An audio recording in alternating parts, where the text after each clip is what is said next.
Assalamualaikum warahmatullahi wabarakatuh. Salam sejahtera bagi kita semua. Jumpa lagi pemirsa pada Dadang Suwanda Channel. Channel tersebut membahas tentang tentang manajemen pemerintahan. Dalam ilmu pemerintahan, maka pemerintah daerah, semua pemerintahan bertugas cuma satu, yang intinya adalah melayani masyarakat. Dalam rangka melayani masyarakat, maka seluruh pemerintah daerah mempunyai tiga fungsi, tiga peran. Ini sesuai dengan undang-undang. Yang pertama adalah bagaimana meningkatkan kesejahteraan masyarakat. Yang kedua, bagaimana melaksanakan pemberdayaan masyarakat. Yang ketiga, bagaimana melaksanakan peningkatan daya saing masyarakat. Dalam rangka melaksanakan fungsi tadi, maka pemerintah harus menjalankan dengan cara smart. Pemerintah mengeluarkan SPBE, Sistem Pemerintahan Berbasis Elektronik, dengan bermacam regulasi aturannya. Di dalam regulasi tersebut, dalam rangka melaksanakan fungsi pemerintahan tadi, maka pemerintah yang dapat dilakukan pemerintah cuma tiga. Yang pertama, bagaimana meningkatkan pelayanan publik. Yang kedua, bagaimana meningkatkan reformasi birokrasi. Yang ketiga, bagaimana meningkatkan tata kelola good governance-nya. Kalau dilaksanakan secara baik, maka ini akan menimbulkan pengelolaan pemerintahan dengan cara smart. Sehingga muncullah smart city, smart campus, atau smart district, dan smart lain-lain. Dalam teori good governance ya, maka ada tiga di sini. Kalau kita lihat di dalam perusahaan, maka yang menentukan maju tidak suatu perusahaan adalah masyarakat, adalah pemilik. Pemilik itu bisa perorangan, bisa juga pemerintah daerah maupun pemerintah pusat. Kalau pemerintah pusat akan berubah menjadi BUMN, kalau pemerintah daerah menjadi perusahaan BUMD, kalau perusahaan perorangan menjadi PT, Persero, dan lain-lain. Nah, yang menentukan maju tidaknya suatu perusahaan adalah pemilik. Pemilik ini menentukan. Pemilik tidak bisa masuk ke perusahaan. Kenapa? Karena di situ ada mekanisme namanya RUPS. Rapat Umum Pemegang Saham. Di situ harus diatur di sana. Di dalam RUPS tadi ditetapkanlah standar target kinerja dan strategi bagaimana mencapai target kinerja tersebut. Nah, di dalam RUPS tadi kemudian pemilik akan menurunkan lagi kepada namanya Dewan Komisaris. Komisaris inilah akan berfungsi sebagai pengganti pemilik. Nah, kemudian di perusahaan akan ada namanya Dewan Direksi. Baru nanti di bawah Dewan Direksi ada manajer, staf, dan lain-lain. Ilmu yang mempelajari bagaimana hubungan kerja mekanisme dari direksi ke atas, ke komisaris, ke RUPS, pemilik, itu namanya adalah GCG, Good Corporate Governance. Sedangkan dari direksi ke bawah, ilmu yang mempelajari adalah sistem pengendalian manajemen. Itu adalah sistem pemerintahan di dalam perusahaan. Bagaimana dengan di pemerintah? Misalkan pemerintah daerah. Pemerintah daerah itu siapa yang menentukan mau kemana pengembangan segala macam? Dari pemerintah daerah, maka yang menentukan adalah masyarakat atau rakyat yang berada di sana. Masyarakat itu akan masuk ke pemerintahan melalui wakilnya, yaitu DPRD. DPRD adalah wakil masyarakat. Nah, dia juga tidak bisa masuk karena akan ada di situ nanti kepala daerah. Kepala daerah itu ada gubernur, bupati, wali kota. Nah, lalu setelah itu ada sekda, ada asisten, dan lain-lain. Ilmu yang mempelajari bahwa dari kepala daerah ke atas, ke komisaris, dan masyarakat, itu adalah good governance ya. Kemudian dari kepala daerah ke bawah, yang harus dipelajari adalah sistem pengendalian manajemen. Nah, di sini kalau kita gabung antara GCG, Good Corporate Governance, dengan Good Government Governance, di dalam pemerintahan namanya menjadi good governance. Nah, teorinya secara umum, good governance pemerintahan itu negara terdiri dari tiga.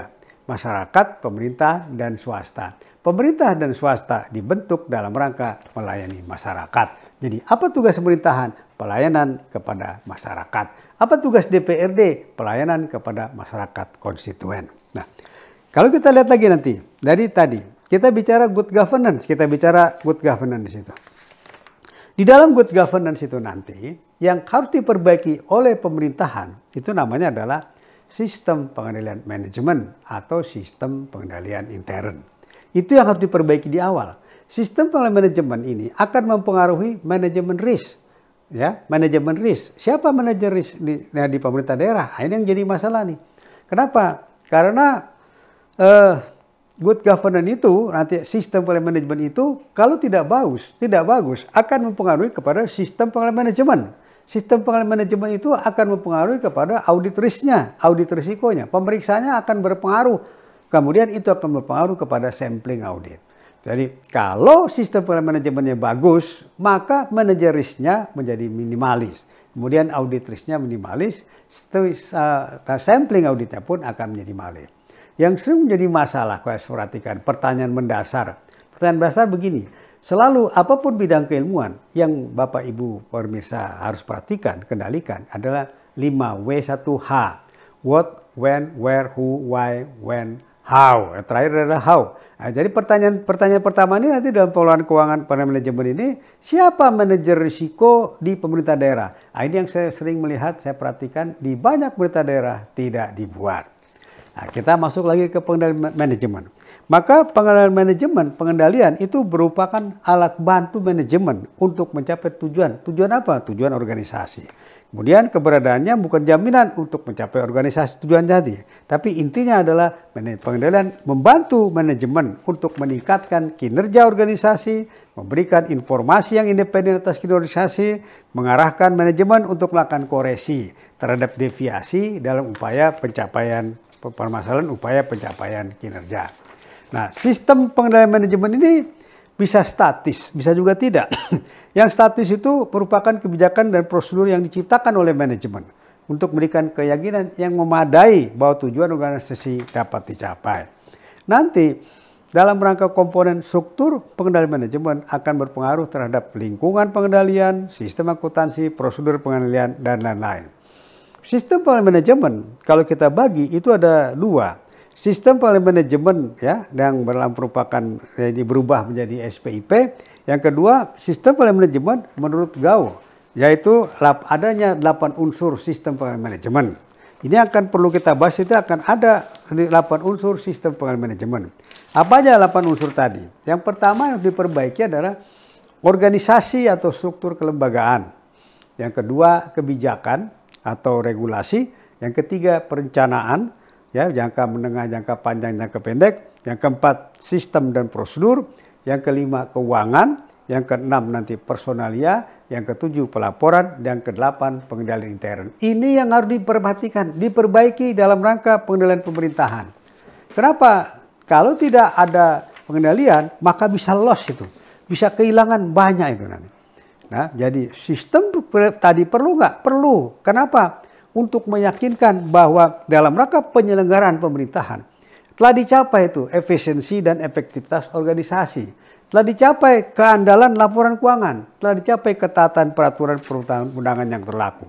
Itu adalah untuk meyakinkan tadi. Nah, kalau kita perhatikan sistem pengendalian intern itu mulai dari pengendalian pencegahan, preventifnya, kontrol, lalu detektifnya, deteksi, lalu koreksi, pengarahan langsung, dan compensating dalam rangka kompensasi pengendalian.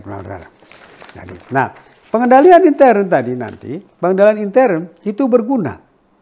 Untuk apa? Pengendalian intern akan merupakan feedback dalam rangka preventif pengendalian. Jadi kalau kita bandingkan rencana akan mencapai hasil, rencana itu harus kita bandingkan antara rencana dengan pelaksanaan atau koreksi. Nanti kita bandingkan, ini namanya adalah audit. Audit untuk menguji pelaksanaan dari rencana dan realisasi dari masing koreksi dari sistem manajemen. Dalam rangka rencana tadi ada ukuran untuk hasil dan pelaksanaan. Berikutnya lagi ada hasil, yang berikutnya adalah hasil, ada hasilnya. Ada ukuran hasil yang ingin dicapai. Jadi intinya lagi Bapak pemirsa yang baik, yang budiman, bahwa sistem manajemen ada 8 unsur.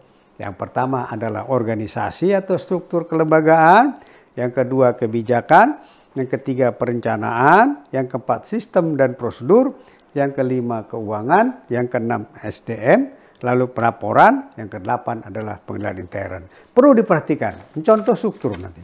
Struktur itu di Pemda, kecenderungan di pemerintah daerah adalah memperbesar SKPD. Misal di Kota Tangerang dibentuklah Dinas Pariwisata. Selalu akan dilihat apa tujuan Dinas Pariwisata. Tujuannya adalah untuk mengelola pariwisata yang pertama, yang kedua untuk mendatangkan PAD. Di Kota Tangerang ada tidak objek wisata? Tidak ada. Yang ada adalah mall. Mall bukan objek wisata. Jadi permasalahannya apa nih? Berhasil tidak tujuan untuk mengelola pariwisata di Kota Tangerang? Tidak. Kemudian berikutnya lagi, ada tidak PAD dapat sana? Kalau tidak ada, lalu untuk apa dibentuk Dinas Pariwisata? Nah, ini terus akan kita bahas nanti suatu saat. Kita akan berkembang terus satu persatu. Saat ini baru satu organisasi. Kalau organisasinya rusak, maka kebijakannya akan rusak, perencanaannya rusak, kemudian sistem prosedur rusak, lalu akuntansinya, laporannya rusak, dan lain-lain berikutnya. Baik pemirsa yang budiman, saya kira pembahasan kita kali ini cukup sekian. Mudah-mudahan ini menjadi nilai ibadah bagi kita semua. Menambah nilai pengetahuan dan menambah nilai ibadah bagi kita semua. Terima kasih atas perhatian pemirsa yang budiman. Saya akhiri. Assalamualaikum warahmatullahi wabarakatuh.